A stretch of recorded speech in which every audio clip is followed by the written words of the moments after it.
Nous, Jean-Marc Chipot, porte-parole de Debout la France. Bonsoir à vous aussi.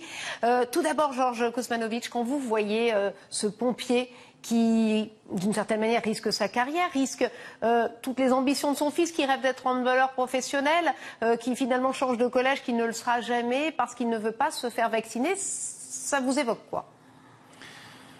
Vous savez, je trouve ça terrible pour ce monsieur, comme pour tant d'autres qui vont se retrouver dans de grandes difficultés, d'autant plus que nous sommes dans un contexte de crise sociale et économique qui suit la crise de la Covid. Et j'en veux considérablement à Emmanuel Macron. On a d'autres pays comme nos voisins très latins que sont les Espagnols, qui sont très très largement vaccinés, bien plus qu'en France, sans qu'il y ait autant de problèmes. Mais ils ont eu un gouvernement qui n'a pas menti, qui a été honnête, qui a dit que quand ça n'allait pas, ça n'allait pas. Quand il ne savait pas, il ne savait pas. Nous, on a eu un gouvernement qui a tout fait, qui a pensé qu'on pouvait arrêter, qui a dit qu'il n'y aurait pas de crise, qu'il n'y aurait pas de contamination massive, qui a dit après que des flyers dans les aéroports arrêteraient les contaminations, qui a dit que les masques ne servaient à rien, puis que les masques étaient dangereux, et puis que les masques étaient obligatoires. Ça coûtait 135 € de ne pas en avoir, et puis qu'on pouvait, on pouvait sortir, puis on ne pouvait plus sortir, et puis on pouvait à nouveau sortir, mais en signant soi-même sa propre autorisation, ce qui évidemment a fait rire à peu près toute la planète. On a un président qui ne croyait pas au vaccin. Là où, par exemple, Donald Trump a financé 46 milliards et qui fait que nous avons les vaccins Moderna et Pfizer.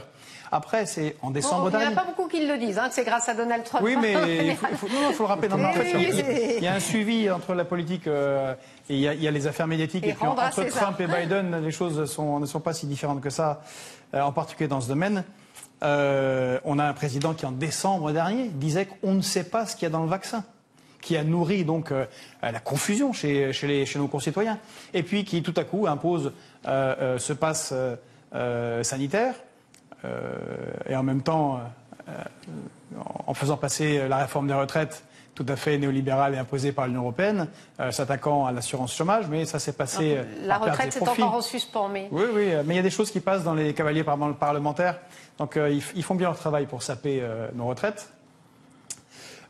Et donc une obligation vaccinale de facto, mais dont sont exempts les forces de l'ordre qui sont amenées à contrôler si les gens ont bien fait leur vaccination. Bon, toute personne normale se dit on est dans un pays de fous, en tout cas ceux qui nous dirigent sont complètement insensés, et c'est bien normal puisque la campagne vaccinale a été organisée par des consultants. Donc notre président Emmanuel Macron a préféré ne pas se baser sur les services compétents d'État ou sur nos militaires qui savent gérer des questions de crise, mais sur McKinsey, donc qui tout à coup s'est trouvé très compétente dans le domaine de la vaccination de masse, ce qui est tout à fait intéressant. Jean-Marc Chipot, vous, quand vous voyez effectivement ce pompier, c'est vrai que quand on interroge sur ses motivations, d'ailleurs, il a du mal à les exprimer, mais ça le regarde finalement. Ça vous inspire quoi? Vous vous dites, il s'acharne, ou au contraire, non, il défend tout simplement sa liberté, ce monsieur, il est droit dans ses bottes? Ça m'inspire déjà une immense tristesse de voir que ce pays en soit arrivé là. Je ne vais pas revenir sur l'inventaire qu'a fait M. Kosmanovic, qui effectivement, il y avait une journaliste allemande qui avait qualifié tout ça d'absurdistan. Il faudra juste savoir si c'est uniquement de l'absurdité ou si à un moment donné il y a eu des dessins cachés. On commence à avoir des ministres défiler à la Cour de justice de la République. Pour l'instant on en a une. Je pense que c'est appelé à monter un petit peu plus haut. Sur l'obligation, le traitement qu'on inflige aux soignants, le traitement qu'on inflige aux pompiers, etc. C'est un pur scandale.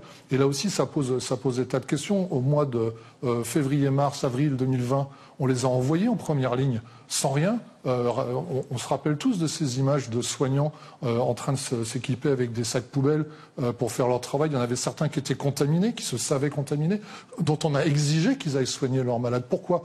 Parce qu'on a dit à l'époque, oui, mais ces gens-là connaissent les gestes barrières, ils savent protéger leurs patients. Ils n'avaient pas toujours de masque au départ. Et en plus de ça, ils n'avaient pas de matériel, ils faisaient comme ils pouvaient. Mais à l'époque, on disait, voilà, ils savent protéger leurs patients. Et alors aujourd'hui, on les accuse littéralement d'être des criminels. C'est insupportable. Vous avez à peu près 300 000 soignants en France qui sont dans ce cas-là, alors qu'on manque de personnel, alors qu'on manque de lits. Mais il faut être complètement fou Pardon, enfin, vous avez quand même 90% des soignants qui sont vaccinés. Oui, mais ça fait 300 000 personnes qui ne le sont pas. Attention, c'est que ça fait... Sur le CHU de Nice, je lisais un article dans Nice Matin aujourd'hui, sur le CHU de Nice, ça représente des centaines de personnes. Sur un seul CHU. Mais je ne sais pas si vous réalisez ce que ça va... comment le système de santé français va être impacté, comment le système hospitalier, qui est déjà au bord de l'explosion, va être impacté. Les ambulanciers... avec 13% d'ambulanciers qui ne sont pas vaccinés, on commence à reporter les prises en charge de malades. Et là, pour l'instant, on parle que du Covid, mais quid des malades des cancers, quid des personnes qui doivent aller se faire dépister pour d'autres maladies. Enfin, on est en train de répéter les erreurs qu'on a commises au début de l'épidémie, comme si rien ne s'était passé. Et moi, je pose la question, parce qu'on commence à entendre la petite musique qui revient du cinquième, on en a combien, cinquième vague, je crois, maintenant. Imaginons qu'on a un autre variant qui arrive, parce qu'on a laissé l'Afrique totalement non vaccinée, ce qui est un autre scandale absolument inimaginable. Imaginons qu'on a un variant... 200 millions de doses là, qui sont parties effectivement dans les pays pauvres. Sur 4 milliards qui ont été distribués dans les pays riches. Et vous avez l'OMS qui vient encore une fois de tirer la sonnette d'alarme avec son directeur général, le Dr Ghebreyesus, mardi dernier, en disant qu'ils auraient à peu près un quart des doses dont ils avaient besoin pour l'année prochaine. Donc si vous laissez le terrain de jeu au virus en Afrique, on peut très bien avoir un variant plus virulent, plus contaminant qui va revenir. Qu'est-ce qu'on va faire à ce moment-là si le vaccin n'est pas efficace? Où sont les stocks de masques FFP2? Où sont les purificateurs? Où sont les lits d'hôpitaux? Voilà. Là, on part dans un autre débat, mais clairement, vous, Georges Kosmatovic, candidat à l'élection présidentielle, on le rappelle, vous rendriez la vaccination obligatoire aujourd'hui. On entend cette musique aussi aux États-Unis. Emmanuel Macron, le 12 juillet dernier, nous a dit voilà, ça va devenir un débat à la rentrée. Clairement, vous franchiriez ce pas-là aujourd'hui dans l'intérêt collectif? Si j'avais été président, j'aurais pas fait toutes les inepties qu'a fait ce gouvernement avant. Et donc, l'autorité de la parole présidentielle aurait été prise beaucoup plus au sérieux. C'est là qu'est le problème. C'est ce gouvernement qui est la cause de ce chaos. Mais moi, j'aurais été pour l'obligation vaccinale. Mais en la faisant comme on doit la faire. C'est-à-dire en ayant nous-mêmes nos vaccins, en ne laissant pas, par exemple, les vaccins fabriqués en France de manière plus classique, à Saint-Herblaye être achetés par les Britanniques. Nous aurions aussi également investi pour avoir d'autres vaccins. Et puis surtout, on l'aurait organisé de manière qui soit acceptable par la population. Et non pas en faisant un pass sanitaire qui se transforme la moitié de nos concitoyens en policiers qui surveillent les autres, sans d'ailleurs avec une fraude massive et bon, sans que ce soit réellement sérieux. Nous aurions proposé plutôt d'abord de vacciner le gouvernement et le Parlement et de le montrer. Et puis ensuite, toutes les personnes en grande difficulté. Ils ont un petit peu communiqué là-dessus quand même. On a vu un Olivier Véran nous montrer ses bras d'ailleurs, on s'en souvient. Et puis les soignants, et puis ensuite les forces de l'ordre, puis les pompiers, puis les fonctionnaires en contact avec la population, et par palier, pour que ce soit compris et accepté par la population, et pas dans le chaos tel qu'il est organisé actuellement. Donc oui, et on le voit effectivement que ça commence à se faire dans certains pays. Voilà. Et quant à ce que vous disiez par rapport à l'Afrique, et relié à votre question, l'un des problèmes, c'est que, à tort ou à raison, les citoyens ont le droit de penser ce qu'ils pensent, et certains ont peur du vaccin ARN. Même si c'est à tort, c'est légitime. Chacun est libre dans ce pays. Eh bien, un gouvernement conséquent aurait offert la possibilité, soit avec les vaccins faits en France, à Saint-Herblaye, en Loire-Atlantique, soit en achetant des vaccins Sputnik V, comme pensait le faire Mme Merkel, soit en achetant des vaccins Souveraineté 2, Soberana 2, qu'a fabriqué Cuba, qui est efficace à 92%, mais qui sont des vaccins qui fonctionnent à l'ancienne, c'est-à-dire que c'est une charge virale atténuée, c'est pas de l'ARN, et bien de proposer à ceux qui craignent l'ARN d'être vaccinés de cette manière, on aurait eu évidemment beaucoup moins de problèmes. Et pour l'Afrique, eh bien, Cuba, comme à l'époque de la crise de l'Ebola, va offrir en licence libre le vaccin Souveraineté 2. Et ça pose un autre problème qui est lié à toute cette campagne vaccinale, c'est qu'on se retrouve à acheter extrêmement cher et sans aucun contrôle sur le contenu des contrats, puisque ça a été négocié comme le traité de libre-échange par la Commission européenne, à payer très cher des doses là où on aurait pu obtenir pour moins cher si ça avait été nous qui les avions fait ou si nous avions eu d'autres options comme les vaccins que j'ai cités. Pour en revenir à ce débat, vous avez commencé à répondre d'ailleurs clairement à la question. Oui, pour vous, à la vaccination obligatoire, mais fait différemment. Jean-Marc Chipot, vous, ça vous choque? Vous n'êtes pas sur la même ligne? L'obligation d'une vaccination, c'est un gros mot pour vous aujourd'hui? Oui, c'est un gros mot pour des tas de raisons. On peut comprendre ce qui se passe aux États-Unis parce que les États-Unis sont un pays qui est enfermé dans une espèce de judiciarisme extrême. Et ça arrive en France puisqu'on est tous béats devant ce qui se passe aux États-Unis. Et c'était Édouard Philippe qui, l'année dernière, avait bien expliqué dans son livre d'ailleurs qu'il y avait le risque judiciaire et qu'il prenait tous les ministres, y compris le président de la République, prenaient en compte ce risque judiciaire. Et donc la vaccination obligatoire, on commence à avoir le sentiment aussi que c'est peut-être un peu pour ça. Mais nous sommes surtout contre la vaccination obligatoire parce que c'est la négation même de la politique vaccinale au départ. Il ne faut pas oublier que le vaccin, au départ, est développé pour prémunir celui qui le reçoit de développer des formes graves de la maladie. Ça, c'est depuis les débuts de la vaccination. Et ça a été le cas dans toute l'histoire de la vaccination. À aucun moment, on a imposé à des gens de se faire vacciner pour protéger les autres. Même si c'est inscrit depuis dans le code de la santé publique et dans le code du travail, il y a cette notion de vaccination altruiste. Il n'empêche que même pour l'hépatite B, puisqu'on met toujours cet exemple-là sur le tapis pour les soignants, même pour l'hépatite B, au départ, il s'agissait de protéger les soignants de contracter la maladie par leurs patients et non pas l'inverse. Donc voilà. Et en plus de ça, on est aujourd'hui sur un vaccin qui ne protège pas totalement de la transmission de la maladie. Donc ce à quoi on assiste, c'est quoi? Vous avez des gens, et particulièrement dans la jeunesse, vous avez des jeunes qui sont doublement vaccinés, qui commencent à faire la fête, qui vont appeler des amis pour faire la fête, qui vont absolument pas contrôler si le copain a été vacciné, pas vacciné, s'il a un test ou pas de test, etc. Et on relance la maladie comme ça. Donc ça n'a strictement aucun sens. Il vaut mieux, et d'ailleurs c'était Rochelle Walewski, la directrice du CDC d'Atlanta, qui le rappelait au mois de juillet, il vaut mieux rester un peu plus longtemps avec cette politique de gestes barrières qui est, malheureusement, il faut l'admettre, aujourd'hui, le seul moyen qu'on ait Les gestes vraiment... barrières, c'est vrai que vous n'allez plus au restaurant, vous ne faites plus de concerts, plus de théâtre, c'est compliqué quand même. Les gestes barrières, vous pouvez aller au restaurant avec des gestes barrières. D'ailleurs, le gouvernement avait imposé aux restaurateurs toute une usine à gaz pour se mettre en conformité. Et du jour où ils se sont mis en conformité en ayant payé des sommes incroyables pour le faire, on leur a imposé un confinement général et la fermeture. Donc il y a des moyens très concrets pour le faire.